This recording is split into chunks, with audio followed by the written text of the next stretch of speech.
Good morning students. आज मैं Shri Kheteshwar English academy की यूट्यूब क्लास में क्लास 10 के स्टूडेंट्स का साइंस सब्जेक्ट के लिए स्वागत करती हूँ। बच्चों, हमने पिछली क्लासेस में हमने साइंस में फर्स्ट चैप्टर जो कि बायो से रिलेटेड था उसको हमने कंप्लीट किया। आज हम केमिस्ट्री का टॉपिक शुरू करेंगे और केमिस्ट्री में हमारा फर्स्ट चैप्टर जो है वो चैप्टर नंबर 5 है, केमिस्ट्री इन एवरीडे लाइफ। यानी कि चैप्टर का नाम ही है कि जो केमिस्ट्री है वो हमारी एवरीडे की लाइफ में शामिल है। जैसे बच्चों, हम सुबह से लेकर शाम तक, सुबह उठने से लेकर रात को सोने तक हर जगह हर फील्ड में क्या है, केमिस्ट्री। फॉर एग्जाम्पल, मेरे हाथ में ये चौक है तो ये चौक में भी क्या है, केमिस्ट्री है। यानी कि ये चौक किस सब्सटेंस से मिलकर बनी है, आप सब जानते हो, कैल्शियम हाइड्रोक्साइड से मिलकर बनी हुई है, यानी कि चूने से मिलकर बनी हुई है। तो जिसमें चूना है, चूना क्या है, केमिकल सब्सटेंस है। हम सुबह उठते हैं, हम जब मुंह धोते हैं तो वो वाटर है, H2O, वो भी क्या है, केमिकल सब्सटेंस है ना। वाटर क्या है, वो भी केमिस्ट्री है। फिर हम ब्रश करते हैं, टूथपेस्ट यूज करते हैं, वो भी क्या है, केमिस्ट्री है, उसमें भी केमिस्ट्री है। हम नहाने जाते हैं, बाथरूम में जब हम जाते हैं, सॉप डिटर्जेंट का यूज करते हैं, वो भी क्या है, केमिकल सब्सटेंस है। यानी कि हमारी डे बाय डे की जो भी लाइफ है, एवरीडे की जो भी लाइफ है, उसमें हम किसका यूज करते हैं, केमिस्ट्री का यूज करते हैं। तो बेटा थोड़ा सा हम इसकी भूमिका को देख लेते हैं कि क्या है। देखो बेटा, बुक का पेज नंबर 52 निकालिए और 52 में शुरू में जो सबसे फर्स्ट पैराग्राफ है उसकी ओर देखिए। We see that chemicals are used in each field of life. Even all our bioactive activities are operated by chemicals. Soap, detergent, beautiful clothes, various things of household consumption are chemical substance. यानी कि जो हम beautiful clothes पहनते हैं, जो synthetic clothes है या जो नेचुरल क्लॉथ है, ये सारे के सारे क्लॉथ्स किससे मिलकर बने हैं, केमिकल सब्सटेंस से बने हैं। हम नहाने में जो साबुन यूज कर रहे हैं, जो टूथपेस्ट यूज कर रहे हैं, जो डिटर्जेंट यूज कर रहे हैं, वो सब के सब क्या है, केमिकल सब्सटेंस है। यानी कि हम अपनी डेली लाइफ में हर दिन इन केमिकल सब्सटेंस का यूज कर रहे हैं। इसी कारण से हमारा चैप्टर का नाम क्या है, केमिस्ट्री इन एवरीडे लाइफ। ठीक है बच्चों, नेक्स्ट आगे बढ़ते हैं। Cement is making buildings. जो सीमेंट है उसका यूज हम बिल्डिंग को बनाने में करते हैं। इलेक्ट्रिकल एपरेटस, यानी कि आपको पता है जो हमारे इलेक्ट्रिकल जो इंस्ट्रूमेंट होते हैं, इलेक्ट्रिकल जो भी है, जैसे फैन है तो फैन में भी क्या है, केमिकल सब्सटेंस से मिलकर बना है। जो ये आपको पता है जो स्विच वगैरह होते हैं, हम बोलते हैं बेकेलाइट के बने हुए होते हैं, मेलामाइन के बने होते हैं, तो इनमें भी क्या है, केमिकल सब्सटेंस ही है। तो ये किससे मिलकर बने हैं, केमिकल सब्सटेंस से। जो इलेक्ट्रिकल वायर होते हैं जिनके अंदर कॉपर होता है, वो कॉपर भी क्या है, मेटल है, वो भी क्या है, केमिस्ट्री है। ठीक है, समझ में आ रहा है। हम मेटल की भी तो स्टडी किसके अंदर करते हैं, केमिस्ट्री के अंदर करते हैं। इसी प्रकार आगे बढ़ती हूँ मैं। देखो, satellite from motor vehicle up to agriculture field, everywhere chemicals are used and theories of chemistry are used. We use medicines when we fall ill, that is also chemicals. हम जब बीमार होते हैं तो हम कुछ मेडिसिन का यूज करते हैं और वो मेडिसिन भी क्या है, केमिकल सब्सटेंस है। Many types of sour sweet substances, food preservatives are all chemical mixture. अपन क्या करते हैं बेटा, खट्टे और मीठे कुछ सब्सटेंस को इंटेक करते हैं और जो प्रिजर्वेटिव डालते हैं वो सारे के सारे प्रिजर्वेटिव क्या है, केमिकल सब्सटेंस है। प्रिजर्वेटिव का मतलब आप जानते हो, जिससे हमारा फूड खराब नहीं होता है, जिसमें उसमें माइक्रोब्स नहीं पनपते, उसमें ऑक्सीडेशन का प्रोसेस बंद हो जाता है। ठीक है बेटा, hence it is true that daily life cannot be imagined without chemicals. हम हमारी जो डेली लाइफ है उसका इमेजिन भी नहीं कर सकते विदाउट केमिकल्स के। यानी कि केमिस्ट्री के बिना हम हमारी डेली लाइफ को सोच भी नहीं सकते कि हम हमारे डेली लाइफ को यूज कर सकते। तो बच्चों, हम सबसे पहले इस चैप्टर में एक वर्ड आया है निकल के, एसिड, जो मैंने बोर्ड के ऊपर लिखा है एसिड। तो बेटा जो वर्ड है एसिड, उसके बारे में आप समझना। बेटा जो एसिड वर्ड है, देखो आपने बहुत सारे सब्सटेंस खाने में यूज किए होंगे। कुछ सब्सटेंस जो खाद्य पदार्थ होते हैं वो खट्टे होते हैं, कुछ मीठे होते हैं, कुछ टेस्टलेस होते हैं, यानी कि जब हम खाते हैं, जैसे हमने कच्चा आम खाया तो वो खट्टा था, लेकिन जब हमने वो पक गया तो वो हमें मीठा लगा, यानी कि सॉरी बच्चों, आपने देखा होगा बहुत सारे सब्सटेंस खाने में खट्टे होते हैं, जैसे हमने चीनी को खाया वो मीठी है, लेकिन हमने दही पिया वो खट्टा है, नींबू है खट्टा है, ऑरेंज है खट्टा है, इमली है खट्टा है। तो बहुत सारे सब्सटेंस ऐसे होते हैं जो कैसे होते हैं, टेस्ट में खट्टे होते हैं, ठीक है। तो बेटा जो एसिड होते हैं वो कैसे होते हैं, टेस्ट में सोर होते हैं, SOUR सोर, सोर यानी खट्टा। तो बेटा सबसे पहले आप इधर देखिए, जो एसिड वर्ड है वो एक लैटिन वर्ड एसिडस से मिलकर बना है, और इस एसिडस का मतलब होता है खट्टा, यानी कि जो लैटिन वर्ड है एसिड, ये एसिडस से मिलकर बना है, और एसिडस का मतलब होता है ऐसे पदार्थ, ऐसे सब्सटेंस जो टेस्ट में कैसे हो, खट्टे हो, इनको हम क्या बोलेंगे, एसिड बोलेंगे, ठीक है। तो आपको पता चल गया सबसे जो बेसिक इसकी डेफिनेशन है, दो substance which are test in salt, these are called acids, ठीक है बच्चों। ऐसे सब्सटेंस जो टेस्ट में कैसे हो, श्योर हो, वो क्या कहलाते हैं, एसिड कहलाते हैं। बेटा अब देखो कई बार क्या होता है, हम हर एक सब्सटेंस को चख नहीं सकते, ये तो हमने टेस्ट के बेस में बताया कि जो चखने में खट्टे होते हैं वो एसिड होते हैं, लेकिन हर एक सब्सटेंस को थोड़ी चख सकते, हो सकता है हम उसको चखें और हमारे मुंह में कोई इन्फेक्शन हो जाए या हमारा मुंह जल जाए। आपको पता है जो टॉयलेट क्लीनर होता है जिसको हम तेजाब बोलते हैं, वो भी क्या एसिड है, तो उस एसिड को क्या हम चख सकते, नहीं। अगर हम उसे चखने के लिए हमारा हाथ या कुछ भी यूज करेंगे तो वो जल जाएगा और वो हमारी बॉडी पे हार्मफुल इफेक्ट डालेगा। तो बेटा हम बगैर चखे किसी भी सब्सटेंस को कैसे देखें कि ये एसिड है या बेस है। इस एसिड और बेस के लिए हम क्या करते हैं, कुछ टेस्ट करते हैं। टेस्ट के लिए सबसे बेसिक टेस्ट है हमारे पास हमारा लिटमस पेपर। लिटमस पेपर कुछ नहीं होता बेटा, एक पेपर होता है जो एक इंक से बनाया जाता है। तो कोई मुझे बताएगा 8th क्लास में आपने 8th या 7th क्लास में एसिड और बेस था, उसमें आपने जरूर पढ़ा होगा कि क्या कि एसिड को लिटमस पेपर क्या होते हैं। आपने नाम सुना होगा लाइकेट, जी हाँ लाइकेट, लास्ट ईयर मैंने क्लास में बताया था, बायो में था ना बेटा लाइकेट, याद आ रहा है कुछ आपको। जो लाइकेन होते हैं वो क्या होते हैं बेटा, वो एक इंक, लाइकेन में क्या होता है, सिम्बायोटिक रिलेशनशिप होता है, यानी कि लाइकेन एक ऐसा प्लांट होता है जिसमें ऊपर वाले पोर्शन पे तो कौन होता है, एल्गी होता है, और नीचे वाले पोर्शन में कौन होता है, फंगाई होता है। जो फंगाई होती है वो क्या करती है, वाटर का एब्जॉर्प्शन करती है और एल्गी को देती है, और जो एल्गी होती है वो क्या करती है, उस वाटर का और मिनरल्स का यूज करके और साथ में सनलाइट को यूज करके फोटोसिंथेसिस करती है और फूड बनाती है, और वो फूड को फंगाई को देती है। तो एक जना तो पानी दे रहा, एक जना खाना दे रहा, तो दोनों का काम चल रहा है, तो इसको हम सिम्बायोटिक रिलेशनशिप बोलेंगे। तो बेटा जो एल्गी हो, जो लाइकेन होते हैं, उन लाइकेन में से एक इंक निकाली जाती है, और उस इंक से ही क्या तैयार किया जाता है, हमारा लिटमस पेपर तैयार किया जाता है। जो लिटमस पेपर होता है वो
याद रखने पड़ेंगे कौन से सब्सटेंस में कौन सा एसिड होता है, बहुत ही इंपॉर्टेंट है बच्चों। इधर देखो आपने विनेगर नाम सुना होगा, जो विनेगर होता है, इधर देखिए विनेगर, ये जो विनेगर है, इस विनेगर का यूज हम चाउमीन बनाने में या हम हमारे अचार वगैरह में बनाने में विनेगर का यूज करते हैं। तो ये विनेगर में कौन सा एसिड होता है बेटा, वेरी वेरी इंपॉर्टेंट, इसमें एसिडिक एसिड होता है।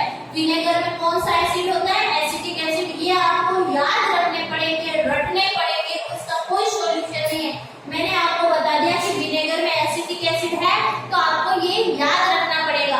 तो बेटा इसको नोट डाउन करना, जो विनेगर होता है उसमें कौन सा एसिड होता है, उसमें एसिडिक एसिड होता है। मेरे साथ 4-5 बार बोलोगे तो आपको याद हो जाएगा विनेगर में कौन सा एसिड होता है, एसिडिक एसिड होता है। मैं इनके फॉर्मूले भी बताऊंगी आपको, जैसे जैसे रिएक्शन आएगी वैसे वैसे। फिर हमारे पास है टेमेरिन। टेमेरिन का मतलब होता है इमली। जो इमली होती है उसमें कौन सा एसिड होता है, याद रखना पड़ेगा, टार्टरिक एसिड। टार्टरिक एसिड किसमें होता है, इमली में होता है। फिर हमारे पास है ऑरेंज। जो ऑरेंज होता है आपको पता है ना, ऑरेंज खट्टे होते हैं स्वाद में, तो ऑरेंज टेस्ट में जब सोर होते हैं तो उसके अंदर भी एक एसिड होता है, उस एसिड का नाम क्या है, एस्कॉर्बिक एसिड। कौन सा एसिड है बच्चों, एस्कॉर्बिक एसिड। एस्कॉर्बिक एसिड ये किसमें होता है, ऑरेंज में होता है, ठीक है बच्चों। और नेक्स्ट है स्टिंग ऑफ रेड आंट, यानी कि जो लाल चींटी होती है उसका जो डंक होता है, जब हमें लाल चींटी काट लेती तो बहुत ज्यादा जलता है। उस चींटी के डंक में कौन सा एसिड होता है, वो होता है formic acid. Very very important, ये अक्सर क्वेश्चन पूछा जाता है। फॉर्मिक एसिड किसमें प्रेजेंट होता है, चींटी के डंक में, स्टिंग ऑफ रेड आंट। फिर है हाइड्रोक्लोरिक एसिड, जिसको हम HCl बोलते हैं। ये किसमें होता है, डाइजेस्टिव जूस में। आपने लास्ट के 9th क्लास में पूरा डाइजेशन सिस्टम पढ़ा है, और हम इस साल में डाइजेशन सिस्टम पढ़ेंगे। डाइजेस्टिव सिस्टम, जो डाइजेस्टिव सिस्टम है उसमें हम स्टमक की बात करते हैं, तो हमने बोला ना इसमें HCl प्रेजेंट होता है, जो डाइजेस्टिव जूस में होता है। और ये HCl क्या करता है, माइक्रोब्स को नष्ट कर देता है। तो बेटा आपको कुछ समझ में आया, एक बार फिर से दोहरा देती हूँ मैं। देखो हमें इस चैप्टर में एसिड, बेस और सॉल्ट, और हमारे डेली लाइफ में जो जो हम यूज करते हैं, सोप, डिटर्जेंट, उनके बारे में डिटेल से पढ़ना है। तो सबसे पहले हम एसिड के बारे में बात करेंगे। जो एसिड वर्ड है वो एसिडस से मिलकर बना है। एसिडस एक लैटिन वर्ड है जिसका मीनिंग होता है खट्टा, सोप, यानी कि जो टेस्ट में खट्टे होंगे वो क्या कहलाएंगे, एसिड कहलाएंगे। हम हर बार एसिड को चख के टेस्ट नहीं कर सकते, क्योंकि चखने से हो सकता है वो हमारी बॉडी पे हार्मफुल इफेक्ट डाले। तो हम किसका यूज करेंगे, लिटमस पेपर का यूज करेंगे। लिटमस पेपर, अब ये लिटमस पेपर कैसा है, ये ब्लू लिटमस है। ब्लू लिटमस पेपर को जैसे ही हम किसमें डिप करते हैं, हम करते हैं किसमें, एसिड के सॉल्यूशन में हम डिप करते हैं। जैसे हमारे पास एसिड है, उस एसिड के अंदर हम ब्लू लिटमस को डिप करेंगे तो वो किसमें कन्वर्ट हो जाएगा, वो रेड लिटमस में कन्वर्ट हो जाएगा। समझ में आया, तो हमें पता चल जाएगा कि ये जो सॉल्यूशन है वो एसिड है। अगर ये कन्वर्ट नहीं होता, ब्लू लिटमस में हम डालते और वो कन्वर्ट नहीं रहता, उसका कलर ब्लू रहता, तो इसका मतलब ये एसिड नहीं है, ये कुछ और है। समझ में आ रहा है। फिर हमारे पास ये 5 एसिड है जो आपको याद रखने जरूरी है। सबसे पहले जो विनेगर है, उस विनेगर में कौन सा एसिड होता है, एसिडिक एसिड होता है। इमली में कौन सा होता है, टार्टरिक एसिड होता है। ऑरेंज में कौन सा एसिड होता है, एस्कॉर्बिक एसिड होता है। Sting of art, very very important, formic acid होता है। और हाइड्रोक्लोरिक एसिड किसमें होता है, हमारे डाइजेस्टिव जूस में, हमारे स्टमक के अंदर HCl प्रेजेंट होता है। तो बच्चों एक बार प्लीज आप इसको नोट डाउन कीजिए, फिर मैं आगे नेक्स्ट पॉइंट की ओर बढ़ती हूँ। पहले इसको नोट डाउन कर लीजिए।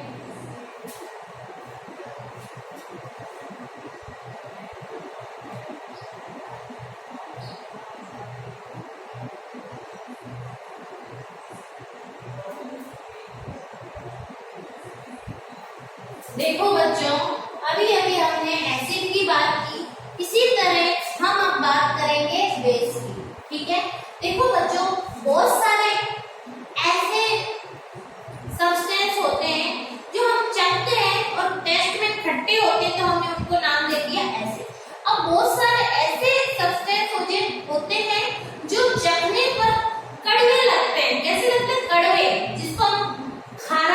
बोलते हैं ना, अपनी लोकल लैंग्वेज में हम उसको क्या बोलेंगे, खारा। कड़वे, जैसे करेला होता है तो कैसा होता है, कड़वा होता है। बीटर गार्ड कैसा होता है, कड़वा। तो ऐसे सब्सटेंस जिनको अगर हम चखते हैं तो वो टेस्ट में कैसे होंगे, कड़वे, तो उनको हम क्या बोलेंगे, बेस बोलेंगे, यानी कि इनका टेस्ट कैसा होगा, बीटर। यानी बीटर गार्ड, यानी करेले से याद रखना, जैसा करेला का टेस्ट होता है वैसा ही टेस्ट किसका होता है, बेस का होता है, और इनका टेस्ट कैसा होगा, बीटर यानी कि कड़वा। तो बच्चों वही बात जो हमने अभी एसिड में बताई थी, वही बात वापस यहाँ हम दोहराते हैं कि हम हर एक सब्सटेंस को चख तो सकते नहीं है। अब हम क्या करेंगे, जो ये बेस होते हैं वो क्या करते हैं, रेड लिटमस को इसमें कन्वर्ट कर देते हैं ब्लू पे। यानी कि मेरे पास एक सॉल्यूशन है और मुझे नहीं पता कि ये एसिड है या बेस है, ठीक है। मैंने उस सॉल्यूशन को लिया और उसके अंदर मैंने रेड लिटमस को डिप किया। जब मैं उसमें डिप करके बाहर निकाल के देखूंगी तो मुझे वो रेड लिटमस ब्लू कलर का दिखाई देगा। इट्स मीन ये जो सॉल्यूशन है वो कैसा है, वो बेस है बेटा। अगर ये रेड लिटमस किसी भी कलर में कन्वर्ट नहीं होता तो मुझे इतना तो पता चल जाता कि ये बेस तो नहीं है। अब हो सकता है ये एसिड है, अगर एसिड होगा तो मैं ब्लू लिटमस इसमें डिप करूंगी और वो किसमें कन्वर्ट हो जाएगा, रेड में। तो आपको ध्यान रखना है, जो रेड लिटमस होता है वो ब्लू में कन्वर्ट होगा। इट्स मीन वो सॉल्यूशन कैसा है, वो सॉल्यूशन बेसिक नेचर का है, ठीक है बेटा। अब मैंने कुछ एग्जांपल्स लिखे हैं। जो बेस होते हैं वो उनको हम टच करते हैं तो सॉफ्टी नेचर लगते हैं, यानी कि जैसे अपन साबुन को टच करते हैं, नहाने वाला जो साबुन होता है उसको हम जब टच करते हैं तो हमें वो कैसा लगता है, सॉफ्ट सा लगता है ना, ऐसे मुलायम सा, उसको छूने पे वो कैसा लगता है, सॉफ्टी। उसी तरह जो बेस होते हैं उन बेस को हम छूते हैं तो वो हमें कैसे लगते हैं, सॉफ्टी लाइक लगते हैं, ठीक है। कुछ बेस के एग्जांपल है। पहला सबसे बेस्ट एग्जांपल सोडियम हाइड्रोक्साइड। जो सोडियम हाइड्रोक्साइड होता है इसको कास्टिक सोडा भी बोलते हैं। सोडियम, मैंने लास्ट ईयर आपको फॉर्मूले बनाने बताए थे। सोडियम का मतलब होता है Na की वैलेंसी कितनी होती है, +1, और हाइड्रोक्साइड यानी OH माइनस, +1 और -1 दोनों आपस में क्या होगी, कैंसिल आउट होगी, और हमारे पास फॉर्मूला क्या निकल के आया, NaOH, sodium hydroxide. Sodium hydroxide क्या होता है बेटा, बेस होता है।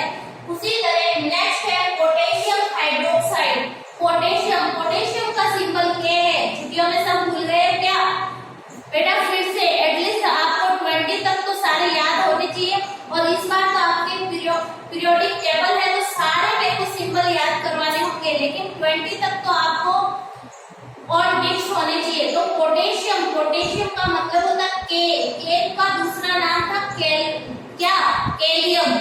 हाँ, पोटेशियम हाइड्रोक्साइड, पोटेशियम की वैलेंसी भी +1 होती है और हाइड्रोक्साइड की -। तो जैसे आप इधर देखिए, पोटेशियम पे मैंने +1 लगाया और इधर मैंने -1, दोनों प्लस और माइनस आपस में क्या हो गए, कैंसिल आउट हो गए। तो क्या इसका फॉर्मूला बन गया, KOH, पोटेशियम हाइड्रोक्साइड। इसी तरह मेरे पास है एल्यूमिनियम हाइड्रोक्साइड। आपको पता है ना एल्यूमिनियम 13 क्या होता है, तो एल्यूमिनियम की अपन ने वैलेंसी जब निकाली, आप मैंने बार 9th में निकलवा के बताया था कि जो एल्यूमिनियम होता है उसके ऊपर वैलेंसी कितनी आती है बच्चों, उसके ऊपर वैलेंसी आती है +3। तो एल्यूमिनियम के ऊपर वैलेंसी है +3 और OH की हमें पता है -1। तो अब बेटा ये आपस में क्रिस क्रॉस, आपस में कैंसिल आउट नहीं होंगे और ये आपस में क्या होंगे, क्रिस क्रॉस। ये वैलेंसी इधर चली जाएगी और ये वैलेंसी इधर आ जाएगी। 1 को लिखने की जरूरत नहीं होती है, इसलिए फॉर्मूला क्या बनेगा, AlOH का होल प्राइम, क्योंकि एल्यूमिनियम के नीचे यहाँ 1 है, पता अपने आप ही होता है, पता है हमें एल्यूमिनियम है तो अकेला है, वो OH के नीचे 3 लग गया, तो एल्यूमिनियम हाइड्रोक्साइड। तो आप बोलोगे मैडम सोडियम हाइड्रोक्साइड में तो आपने NaOH लिखा, पोटेशियम हाइड्रोक्साइड में आपने KOH लिखा, एल्यूमिनियम हाइड्रोक्साइड में आपने AlOH क्यों नहीं लिखा, क्योंकि बेटा फॉर्मूले बनाना मैंने आपको 9th क्लास में सिखा दिया था। इसका फॉर्मूला ऐसे बनेगा, एल्यूमिनियम OH का होल प्राइम। ये क्या हो गया हमारा, एल्यूमिनियम हाइड्रोक्साइड। इसी तरह हमारे पास है अमोनियम हाइड्रोक्साइड। अमोनियम का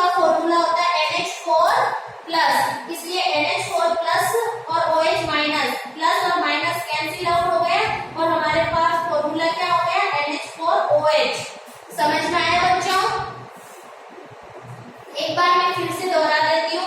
बेस वो सब्सटेंस होते हैं जो टेस्ट में कैसे होते हैं, बीटर होते हैं, और रेड लिटमस को ब्लू लिटमस में कन्वर्ट कर देते हैं। कुछ बेस के एग्जांपल है sodium hydroxide, potassium hydroxide, aluminium hydroxide और अमोनियम हाइड्रोक्साइड। और एक बात बेटा, जो बेस होते हैं उनको हम वाटर के अंदर घोल सकते हैं, और जो एसिड होते हैं वो भी वाटर के अंदर घुल जाते हैं।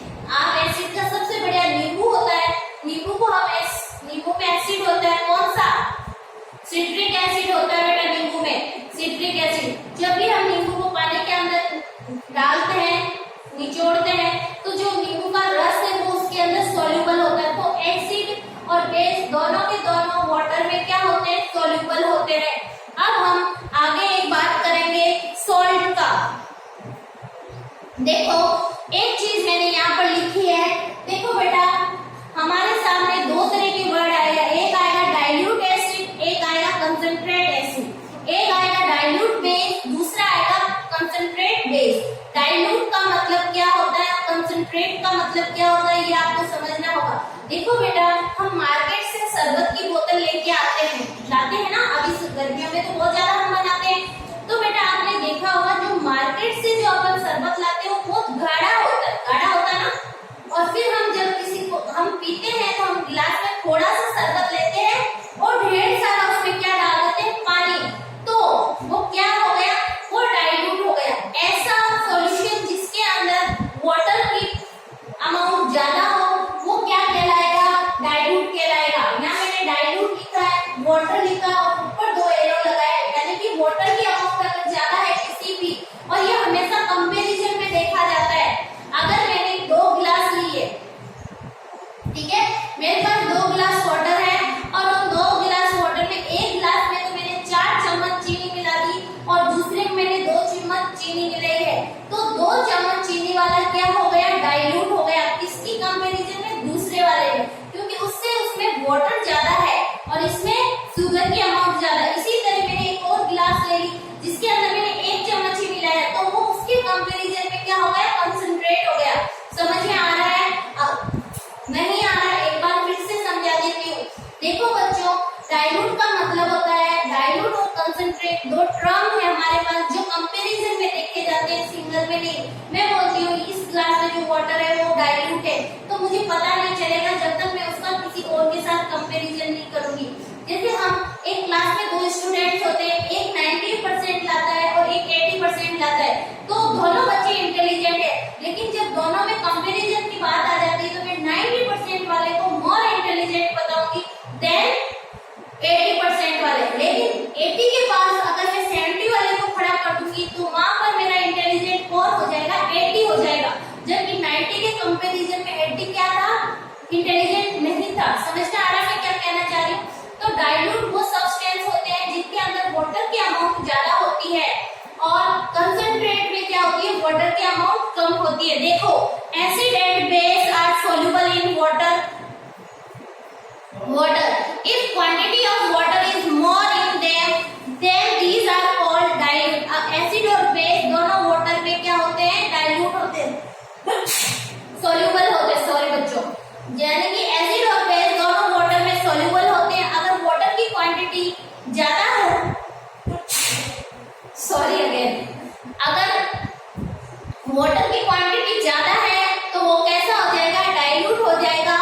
then these are called dilute and if quantity of acid or base is more than water then soluble is called concentrate।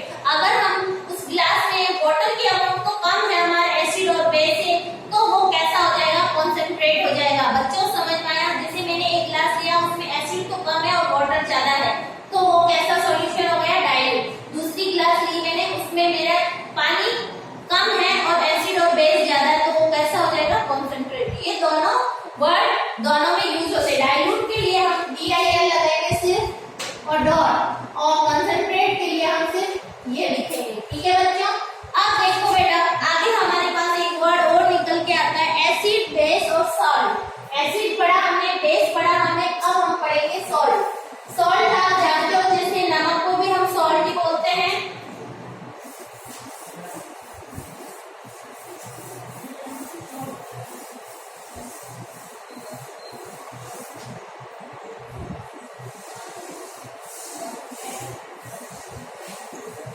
देखो अब सुनना, जो सॉल्ट होते हैं, salt and water are formed by the reaction of acid and base. देखो बेटा कुछ नहीं होता है, जो सॉल्ट होता है, देखो सॉल्ट, ये सॉल्ट हो गया। देखो सॉल्ट किससे बनता है, हमने अभी एसिड की बात की, बेस की बात की और सॉल्ट की बात करेंगे। तो देखो मेरे पास HCl है, ये क्या है, हाइड्रोक्लोरिक एसिड, जो हमने डाइजेस्टिव जूस में पढ़ा था। और साथ में मेरे पास है NaOH, ये क्या है, सोडियम हाइड्रोक्साइड। जब ये दोनों आपस में रिएक्शन करेंगे तो क्या बनेगा, NaCl और साथ में H2O। अब आप बोलोगे मैडम आपने कैसे बना दिया। देखो बच्चों, जब भी मैंने आपको रिएक्शन करना पिछले 9 में कुछ चैप्टर में बताया था, लेकिन मुझे पता है आप अभी काफी दिन छुट्टियों की वजह से आप भूल गए होंगे, तो मैं आपको एक बार ये फिर से समझा देती हूँ। देखो बेटा, जब भी रिएक्शन होती है, जैसे मेरे पास HCl है, तो आपको पता है जो हाइड्रोजन होता है वो तो प्लस होता है और Cl होता है वो क्या होता है, माइनस होता है। ये आपको अच्छे से ये क्या, कैटायन और एनायन हमने 9 में पढ़ा। तो सबसे पहले ये टूटेगा और ये भी टूटेगा, फिर ये आपस में जुड़ेंगे। HCl मेरा किसमें टूटा, H+ और Cl- में। NaOH मेरा Na+ और OH- में टूटा। तो बेटा देखो, जो H+ है वो किसके साथ रिएक्शन करेगा, वो माइनस के साथ। जो प्लस है, जो कैटायन है, वो हमेशा एनायन के साथ रिएक्शन करते हैं, और जो एनायन है वो कैटायन यानी कि अपोजिट चार्ज के साथ रिएक्शन करेंगे। तो H+ किसके साथ जुड़ेगा, H+ किसके साथ जुड़ेगा, और Cl- इसके साथ जुड़ेगा। Cl- इसके साथ जुड़ा और क्या बना दिया, NaCl, और H+ और OH- जुड़ के क्या बना दिया, H2O। ठीक है, तो ये सारी रिएक्शन हम इसकी मैकेनिज्म देखेंगे तब इनको लिखते हैं। तो ये अपने आप में हमें पता होती है, इसलिए हम इसको शो नहीं करते हैं रिएक्शन लिखते वक्त। ठीक है, हम सीधा, क्योंकि ये सारी चीजें हम पिछली क्लासेस में जो 9th में हम पढ़ के सीख के आ चुके, तो बार बार इनको नहीं लिखते। तो HCl क्या है, मेरा एसिड है। क्या है, मेरा एसिड है। NaOH क्या है, मेरा बेस है। और एसिड और बेस के आपस में रिएक्शन करने से एक जो सब्सटेंस बनता है उसको हम क्या बोलेंगे, हम उसको सॉल्ट बोलेंगे, और साथ में ये हमारा क्या है, वाटर। तो बेटा आपको इतना ध्यान रखना है, एसिड और बेस आपस में रिएक्शन करके क्या बनाते हैं, सॉल्ट और वाटर। ठीक है, this reaction is also called neutralization reaction. बेटा वेरी वेरी इंपॉर्टेंट, इस रिएक्शन को हम क्या बोलेंगे, न्यूट्रलाइजेशन रिएक्शन बोलेंगे। वेरी इंपॉर्टेंट क्वेश्चन, ये आपको पूछ सकते हैं, न्यूट्रलाइजेशन रिएक्शन क्या होती है। ठीक है, न्यूट्रलाइजेशन रिएक्शन। तो आपको समझ में आया, जी हाँ बताइए मुझे। देखो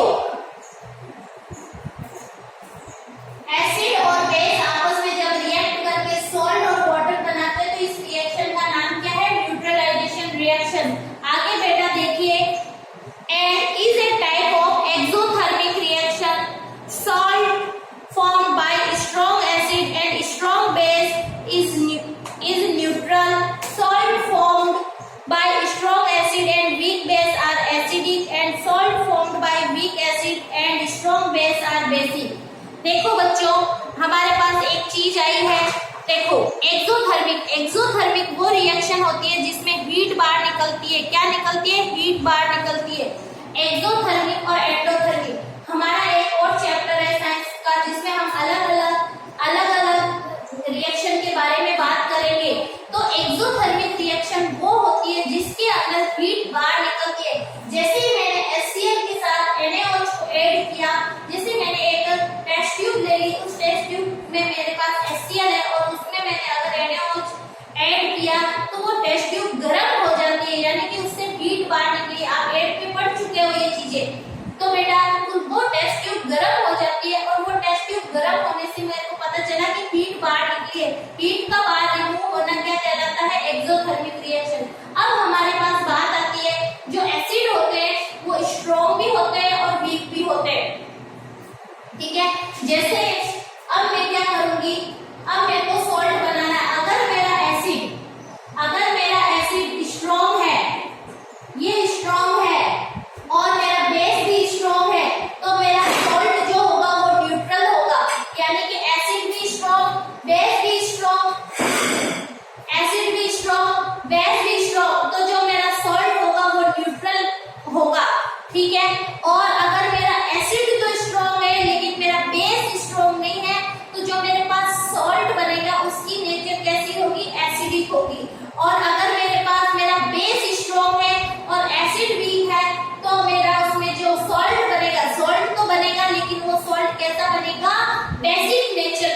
बनेगा। यानी कि कहने का मतलब ये है, मेरे पास एसिड और बेस है, अगर एसिड स्ट्रॉन्ग है और बेस भी स्ट्रॉन्ग है तो मेरा जो सॉल्ट बनेगा वो न्यूट्रल बनेगा, यानी कि उसकी कोई भी नेचर नहीं होगी, ना तो एसिडिक नेचर का होगा ना बेसिक नेचर का होगा। लेकिन अगर मेरा एसिड स्ट्रॉन्ग है और मेरा बेस वीक है तो इसमें मेरा जो सॉल्ट बनेगा वो एसिडिक नेचर का बनेगा। और इसकी नेचर को देखने के लिए मैं इसके अंदर लिटमस पेपर से मैं उसको टेस्ट कर सकती हूँ, ठीक है। और अगर मेरे पास मेरा बेस स्ट्रॉन्ग है और एसिड वीक है तो जो सॉल्ट बनेगा वो बेसिक नेचर का बनेगा, ठीक है बच्चों। HCl plus is equal to HCl plus NH4OH is equal to NH